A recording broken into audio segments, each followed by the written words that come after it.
Good morning! What's up? It's me again, Sharon Cartalia Racho. Ayan, for today's video nga guys, nagluto tayo dito ng paklay guys. Ito ang ating mga recipe ngayong umagang ito. Ayan, kagabi po itong video na ito pero hindi ko pa na-post kaya ngayon lang. So, ito na nga guys, dito na nga tayo, nagluluto na tayo dito. Ayan, nilagyan natin na siya ng luya at saka sibuyas. Ayan. At saka nimikos-mekos na po natin para naman ay lumabas ang kanyang aroma mga kasya. So, ito na nga. Pagkatapos naman ay nilagay na natin yung ating karne na paklay. Ayan. Ayan na nga mga guys. Mga kasya. Ang sarap na lang talaga niya. Kasi ang bango-bango. Ayan. Kasi akala ko mga ka-guys, andun kasi ako kahapon, nagsabi ko sa sarili ko sa tanghali, ano kaya ang ulamin ko sa hapon, o, di ba? So pagkatapos, nagtingin-tingin ako doon sa ref namin kung anong meron. So nakita ko yung naka-plastic. Hindi ko naman maalam-alam kung ano yon kasi nga dark yung plastic. Tapos, meron naman yung asawa ko, sinabihan ko siya kung ano yung nakalagay sa plastic. Sabi niya is pang paklay daw yon. So, yun na nga. Yun na nga ang naisipan kong lutuin. So, ito na nga mga kasya, ang aking niluluto ngayon. Ngayong, for today's video. Agoy, ano ba naman ito? Ay, Ay, nako, talaga naman. Pag tayo ay naka-voice over, hindi na natin alam kung anong ating sasabihin. So, ito na nga guys. Na-late nga ang aking ahos. Agoy naman talaga. O sige, ikaw na nga bahala dyan. Ayan. So, ito na nga guys. Nilagyan na natin siya ng dahon ng laurel at saka yung pamintang durog. So, yan na nga guys. Minukos-mekos na natin yan para naman ay lalasa.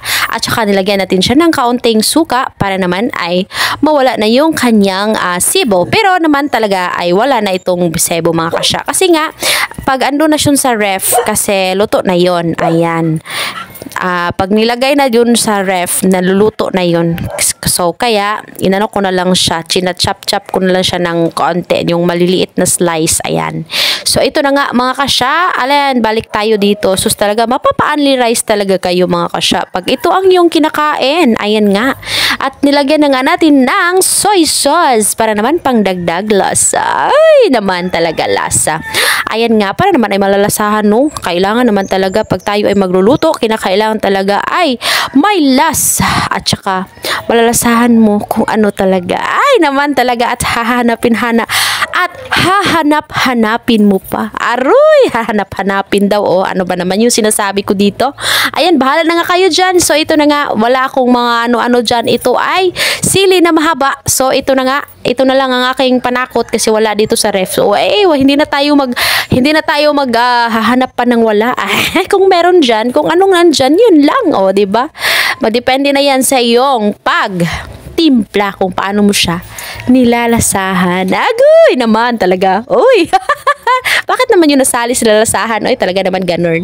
O, diba mga kasya? Yan na nga mga kasya. At saka, mikos-mekos na nga natin. Yan ang ating inano. Tapos, tinakpan muna natin saglit. Tapos, pagkatapos, mga 5 minutes, nalagyan na natin ng konting ketchup. Ayan. Para naman ay, tawag dito, may pampadagdag kulay. O, diba?